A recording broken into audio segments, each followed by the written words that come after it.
Welcome back everybody. Today going to look at Frostpunk 2.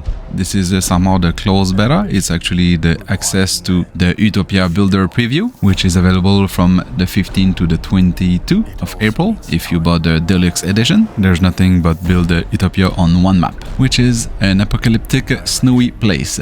Welcome to Canada. So we're looking today at the proposed minimum requirement, which is the AMD Ryzen 5, don't know which one, Intel Core i5 2.5 GHz, don't know which one, 8GB of RAM, AMD RX550 4GB variant, or the GTX1050 Ti 4GB, or the Intel Arc A310 4GB.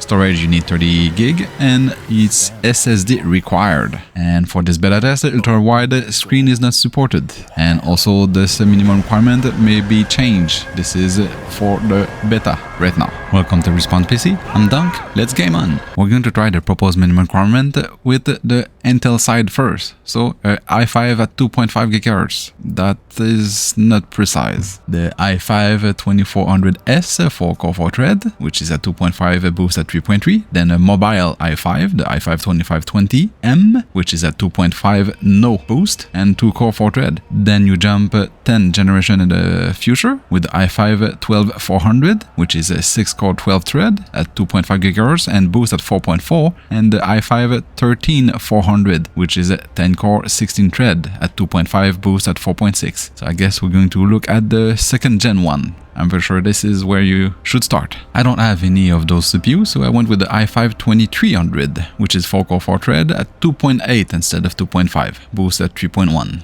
That will do the job for now. Obviously 8GB of memory, 2x 4GB for dual channel, and the GTX1050 Ti 4GB.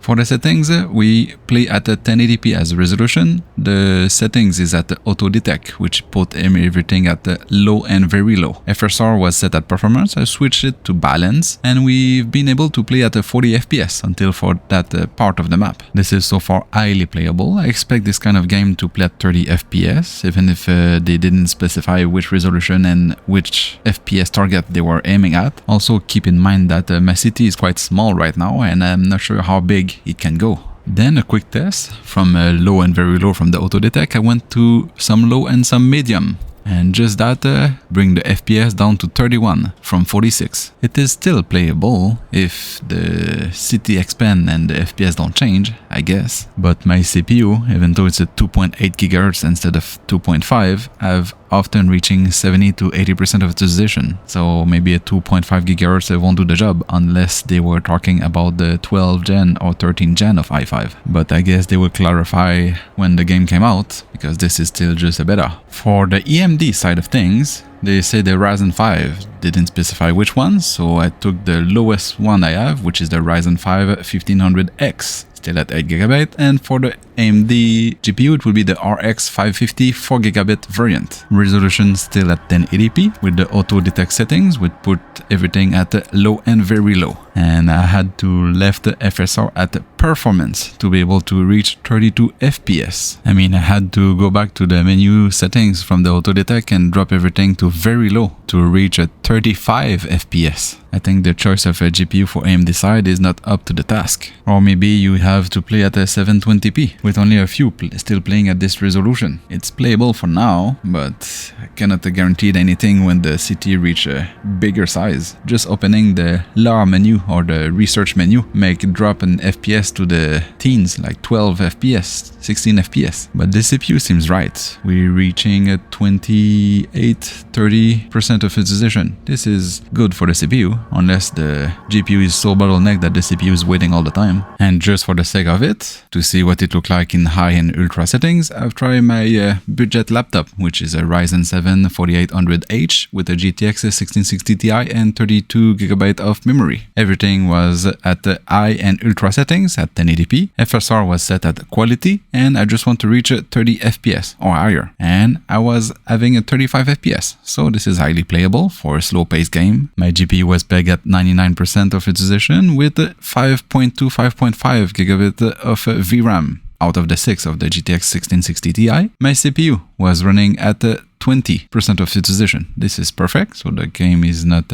bottlenecked by the CPU. And out of my 32 gigabit of memory, I was using the 15 to 16 gigabit. This is just to give you an idea of what it looked like in high and ultra settings. Probably the other video on YouTube showing you at maximum setting with the 4090, but here you have it with a budget laptop. I love this game. I love the first one. I'm pretty sure I will love when it came out. I can wait for it to come out. That's all for my review of that game. So if we go back to the proposed minimum requirement, I guess the 2.5 gigahertz for the CPU need to have some precision about it. And for the Ryzen 5 also, the RX550 4GB don't seems to be an option. I guess they should change that part at least. I mean, choose another card. I didn't test the A310 because I don't have one, so I cannot guarantee it will play well, but who knows. Quick reminder also, this is still just the beta, and they clearly say that the minimum requirement may change. This is only for the beta. So at the release of the game, we may see some change. And I will do a new proposed minimum requirement when the game come out. And that's it for the proposed minimum requirement for Frostpunk 2. Thanks to everyone watching and see you on the next one.